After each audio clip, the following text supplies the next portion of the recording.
Conservation Ag Update is brought to you by Yetter Farm Equipment. Happy planting season. Welcome to the show. So we're always asking you guys for suggestions at the end of every episode because this is, of course, your show. I've gotten a few requests for more planter talk. So let's go with a little viewer's choice to kick things off here. Here's Wisconsin no-tiller Ross Bishop sharing some keys to success with his Case IH planter. These are the areas where I put the nitrogen. I put the ammonium thiosulfate because we need sulfur. So that's dribbling right alongside each side of the row. This is where I'm putting a 9-18-9 starter with the zinc and the molasses, and that's falling right down into the seed trench. I'm planting corn. I learned this with the guys that plant sweet corn. I'm planting corn at 2 inches or better. We're getting better emergence rather than having one come out of the ground today and another one comes out tomorrow. They're all coming out within 12 hours because of that 2 to 2.5 inches.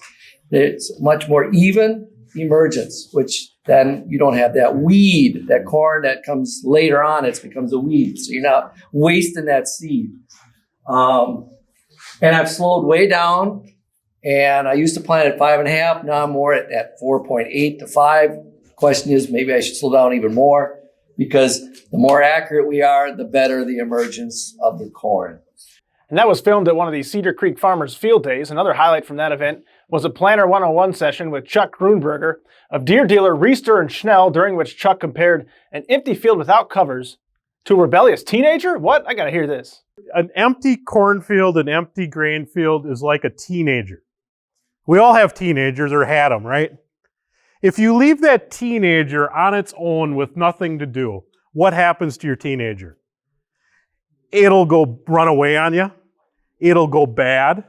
It'll grow weeds, go into marijuana, go into pot, drinking, causing trouble. You know, that's a teenager. If you keep your soil with something in it all the time, busy, something to do, you keep your teenager with something to do all the time, they don't cause any trouble, or less anyhow, at least manageable trouble. Same as no-tilling and cover crops. You put the seeds in the ground, you plant it, it grows up manageable, something you can manage. If you get your teenager wild, you can't manage it anymore. Great analogy. Now to someone who's always staying out of trouble, McCain Vogel, keeping busy with intramural hockey, award-winning articles, and today's Cover Crop Connection. Thanks, Noah. Well, more than 650 farm advisors from across the U.S. participated in a survey on cover crops, shining light on how they advise growers on cover crops. A report on the survey was released this week by the Conservation Technology Information Center, USDA SARE program, and the American Seed Trade Association. This is the 8th national cover crop survey conducted by those groups since 2012 and the first to focus on advisors. Here's a short clip shedding light on some of the results. Those that actually have experience working with cover crops have become very convinced of the benefits. And that's something we hear from farmers widely, that once they've had a few years of experience with cover crops, they really tend to stick with them. They have become a believer in the benefits for soil health and other aspects of their farming and ultimately in their economic bottom line. So next slide. So one of the questions was, what percentage of your farmer clients use cover crops? Of course, this varied from advisor to advisor, but overall, 54% of those said that it was a quarter or less of their farmers. And this isn't surprising. Keep in mind, a lot of these farm advisors are advising dozens of clients that have a variety of farming approaches. The barriers that you hear about from farmers not adopting cover crops, keep in mind that these are perceptions that are from farmers who haven't gotten into cover cropping, but it's important to acknowledge that these perceptions are driving farmers' decision making. So the two big ones there are the economic return. There's a question from those who have not yet used them: is this really going to pay off for me? Understandably, any farmer making a decision on spending money on inputs, whether it's cover crop seed, new equipment, a fungicide, they've got to evaluate the economics. So there's a perception among those that haven't yet used them that there might not be that economic return, especially in the first year. We could look at our past cover crop surveys of farmers to see quite a bit of economic data that actually does show that cover crops pay off. especially after the first 2 to 3 years. But again, this is a perception that holds some farmers back. Some really interesting figures and notes from that data, and we'll have plenty more coverage to follow that will dive even deeper into those results. So be sure to stay tuned for more content coming soon on covercropstrategies.com. Well, that's all for this week's Cover Crop Connection. Until next time, I'm McCain Vogel. Back to you, Noah. Great stuff as always. Thank you very much, McCain. Now to one of the top stories on no-tillfarmer.com, a federal grant program that helped drive cover crop and no-till adoption and other climate-focused practices has been canceled by the Trump administration over concerns about what they call sky-high administration fees. So Brownsburg, Indiana no-tiller Mike Starkey tells us he's kind of nervous about some of these recent cuts he's been seeing, but it won't stop him from doing what he's doing. We're somewhat nervous about it. We already actually had a cut in our local soil and water conservation district office as of yesterday. It's someone that we really depended on. We're concerned about the grants, the CSP, the CRP, the EQIP, so on and so forth. Is that something that's going to set us back for all the what we've done and provided to improve our soils?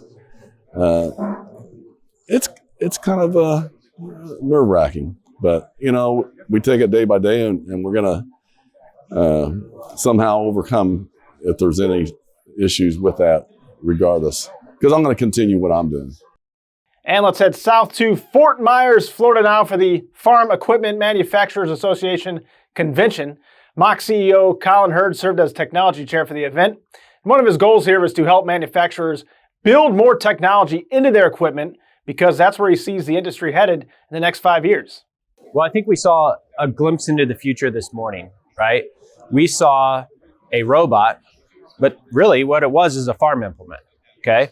So historically, you don't think of farm equipment manufacturers. If you ask a farmer today, tell me about farm equipment manufacturers, they're not going to use the word robot, right? I think in the next 5-10 years, the word robotics and farm implements are going to be a lot more synergistic, meaning that there's just going to be a lot more automation.